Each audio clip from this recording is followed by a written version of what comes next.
Bismillahirrahmanirrahim. Assalamualaikum warahmatullahi wabarakatuh.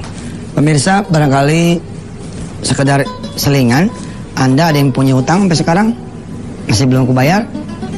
Ustaz, malah tambah. Ente mah bukan berkurang malah tambah. Ada yang kemudian rumah tangga diambang perceraian. Ada yang punya anak bandelnya nggak ketulungan. Ada yang kemudian belum hamil-hamil. Ada yang barangkali punya rumah malah kesita. Atau punya masalah. Ada yang belum punya jodoh sampai sekarang. Atau udah punya jodoh, lari jodohnya. Yang bilang orang pokoknya punya masalah. Nah, saya memberi satu hal, bahwa ternyata tadabbur Quran, yakni membaca ayatnya, memperhatikan terjemahnya, men-share-nya ke orang lain,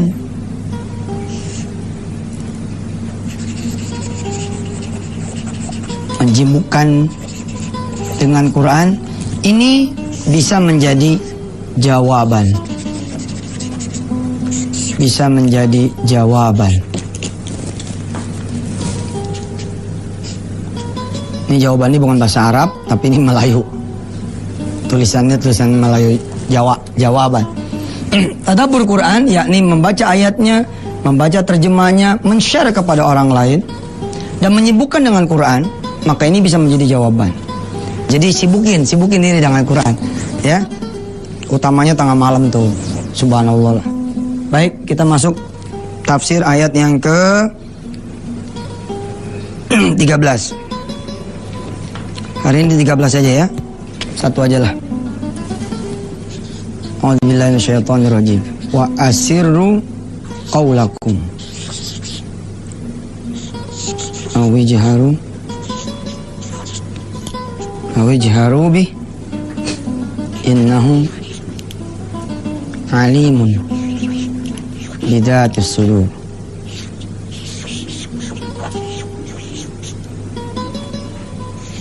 Ayat 13.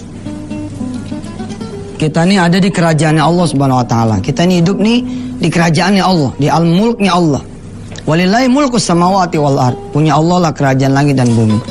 Jadi kalau ibarat kata istana, kita nih lagi tinggal di istananya Allah. Jadi mesti tahu kalau Allah ini yang punya.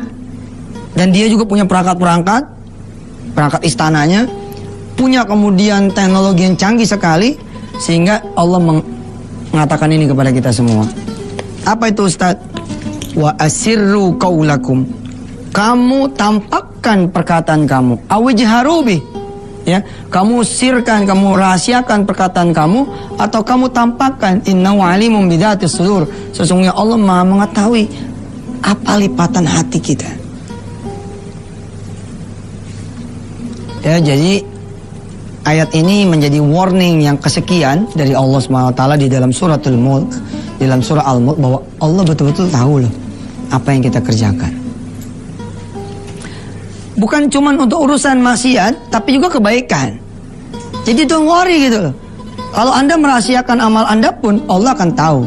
Jadi jangan takut gitu.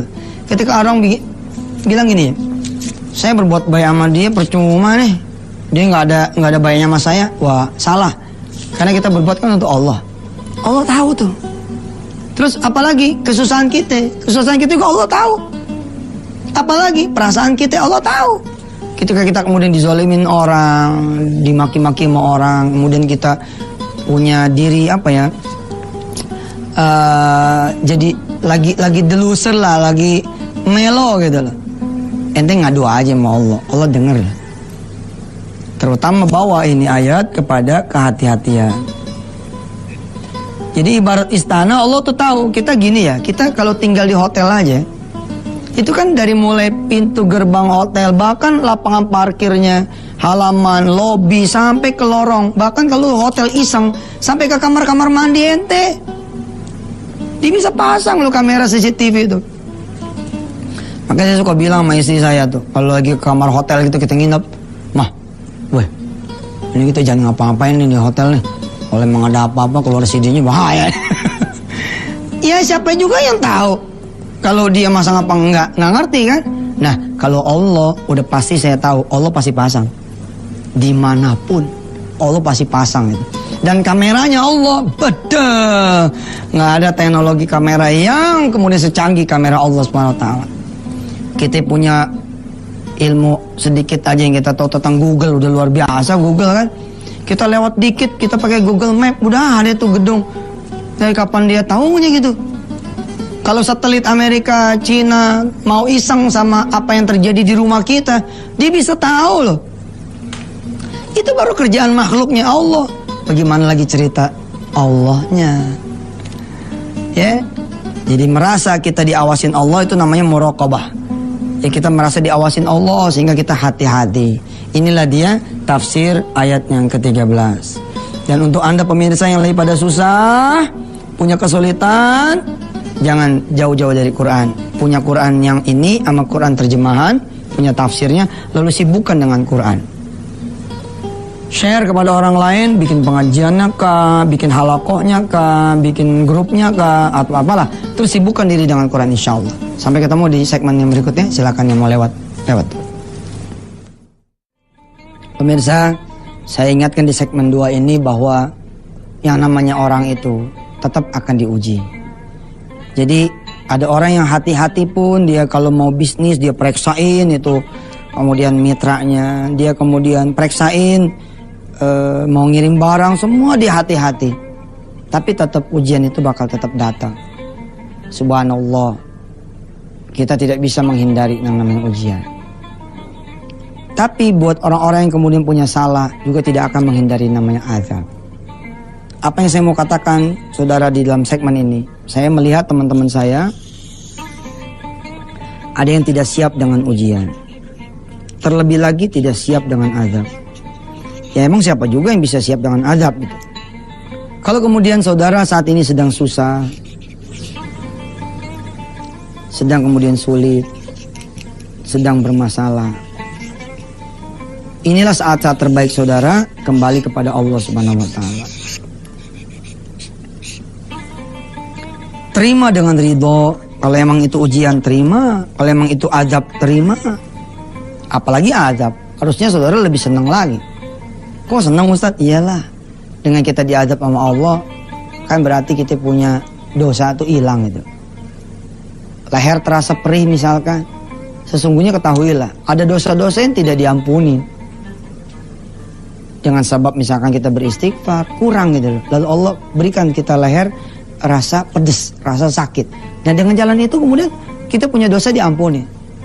Ustadz kok kayaknya senang banget sih azab? Bukan, maksud saya kalau emang hukuman itu udah datang, udah waktunya datang, ya udah terima. Terima aja, terima. Laluin aja. Ada satu kalimat menarik buat saudara semua. Badai pasti berlalu. Matahari pasti terbit lagi.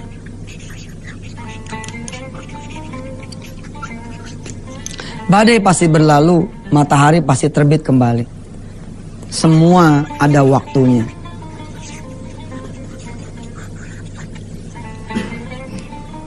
Ente jam 1 pagi, lalu ente maksain matahari terbit, tetap aja kalau belum waktunya mah belum waktunya. Kalau emang jodoh ente belum datang, diapain gitu? Ya udah nikmatin aja kejombloan ente. Bangun malam nggak ada yang negor, betul nggak? Pergi kemana-mana nggak perlu pamit kecuali sama orang tua, kan itu nikmatin maksudnya gitu loh. Jangan kemudian malah jadi stres sendiri. Tentu kita harus kejar. Jadi kalau ujian tuh gini, ini misalnya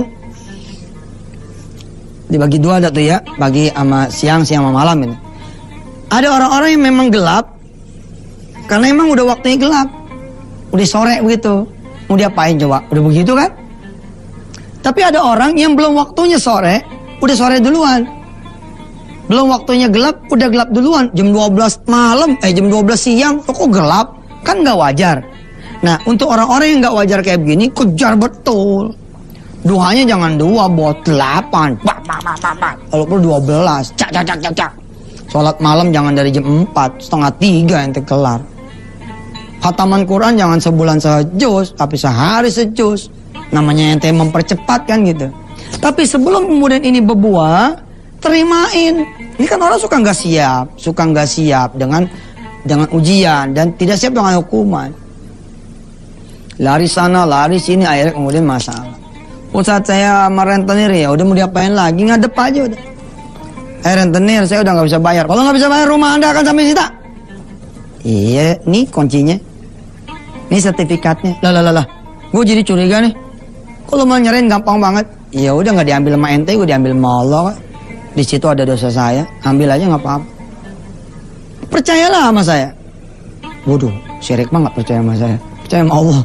Maksud saya percayalah. Kalau belum waktunya hilang, nggak hilang juga, nggak bakalan. Emang siapa sih yang ngutak-ngatik hati orang ya kan? Tiba-tiba rentenir itu kecetit. Kemudian dia sadar, oh tadi habis ngambil barang orang, masa utang 3 juta, lalu rumah orang kesita kan? Sadar, dia panggil, tolong, panggil orang tadi, tolong. Orang itu datang, nah apa ya Pak? Tolong maafin saya ini, saya kok kaki saya kok jadi kecetit begini, maafin saya, tadi saya udah zolim sama ente, utang 3 juta saya ambil rumah ente. Allah tuh.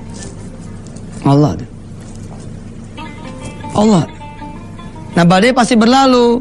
Ibarat kata badai angin tornado gitu. Kalau emang udah bakalan datang ke ente, siapa juga yang bisa belokin? Ente di titik yang kira-kira bakal dilewatin sama tornado tuh, mesti mau diapain? Ente mau lari? Ya lari lah kalau emang bisa lari. Iya. Tapi kayak di film-film gimana ceritanya? Pegangan yang kuat tuh. Masuk kemudian ke satu tempat yang kira-kira nggak bakalan itu badai itu berlalu. Makan ente.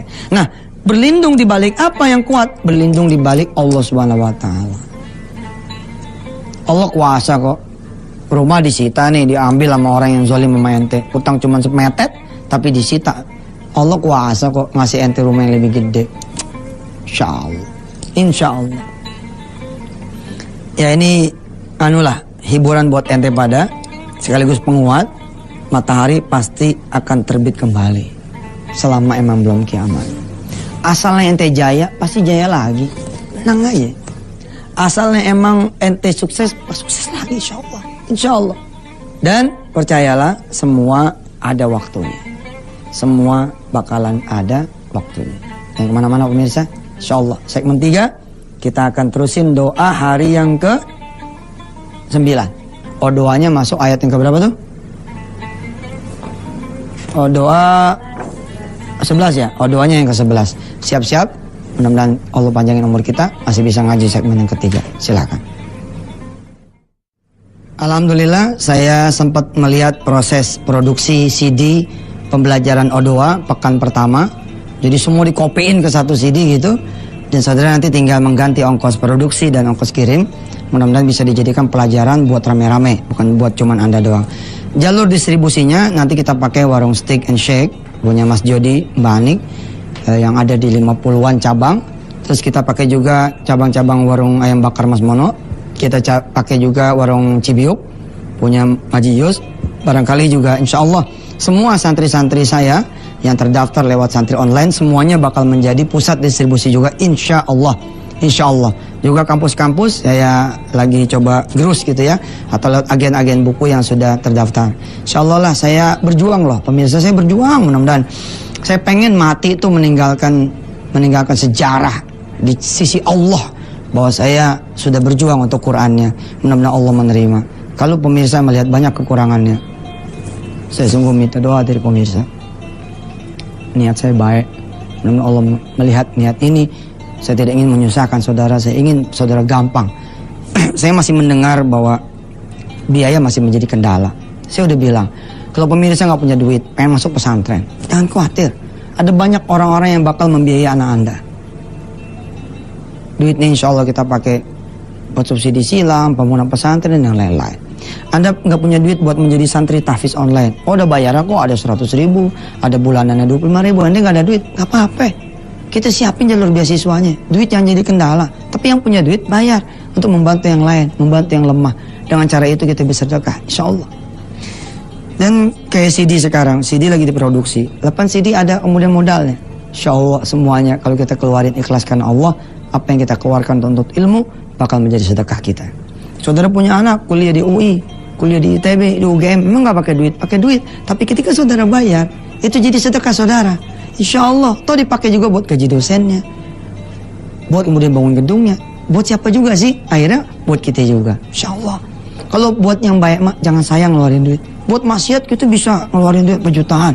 Kita beli home theater, kita beli ini, beli itu semua. Buat belajar, jangan ragu-ragu, jangan ragu-ragu. Orang zaman dulu malah ngirim anaknya ke Mesir, ke Yaman, Syria, dijual tanah kok. Dijual rumah, dijual kebun. Tapi apa yang terjadi begitu anaknya pulang jadi ulama, dibeliin lagi kebun sama anaknya. Subhanallah.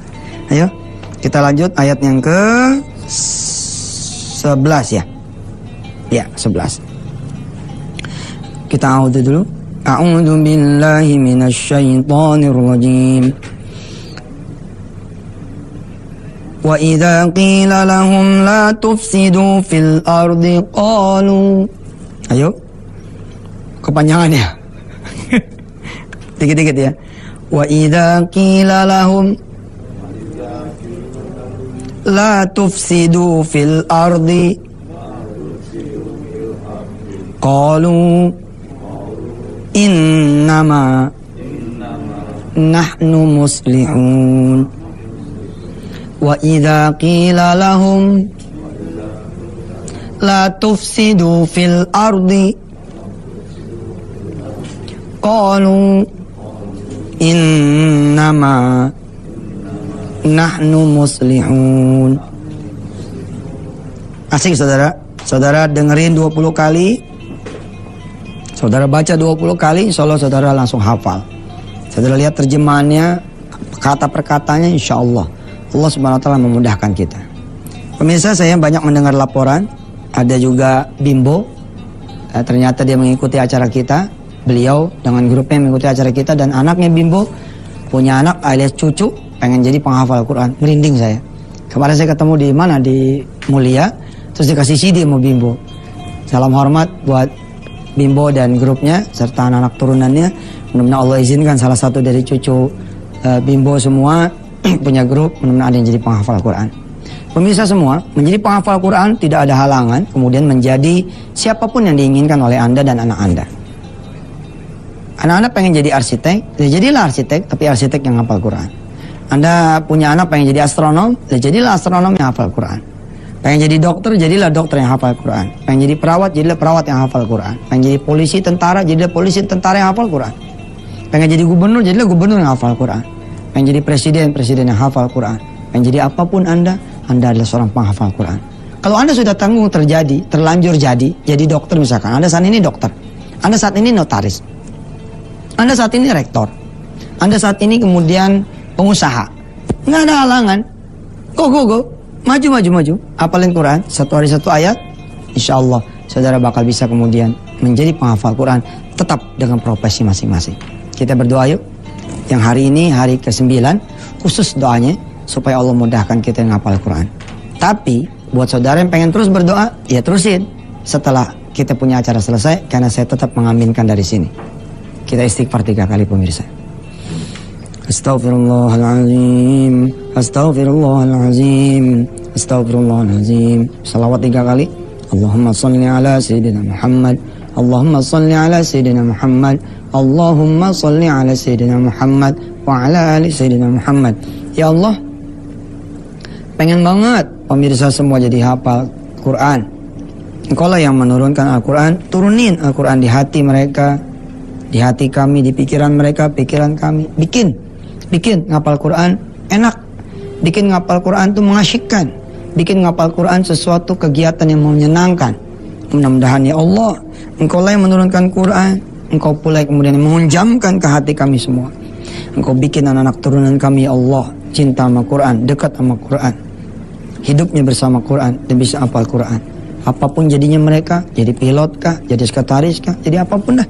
Pokoknya jadi yang hafal Quran. Amin. Ya Allah Rabbal Alamin. Makasih ya Allah, Engkau telah memperkenalkan metode O2 ini. Makasih Engkau telah menghadiahkan website santritahfiz.com, yusufmansur.com. Kau hadiahkan kemudian saya Antv ini sehingga saya bisa berdakwah. Makasih ya Allah. Habis ini pemirsa bakal nerusin doanya masing-masing. Sedangkan Engkau adalah Allah, Tuhan yang tidak pernah tidak tahan. Pasti Engkau tahan dengerin segala keluhan semua yang berkeluh padamu, semua yang punya munajat, semua yang punya doa dan harapan. Ya Rabb, terus dengarkan mereka. Dan tolong malaikat-malaikatmu aminkan. Mudah-mudahan Kau berkenan menolong kami semua ya Allah. Rabbana 'alaika tawakkalna wa ilaika nabiyyul masir. Walhamdulillahi rabbil alamin. Pemirsa terus berdoa. Mudah-mudahan Allah mengabulkan doa kita semua. Sampai ketemu lagi besok. Saya Yusuf Mansur. Wassalamualaikum warahmatullahi wabarakatuh.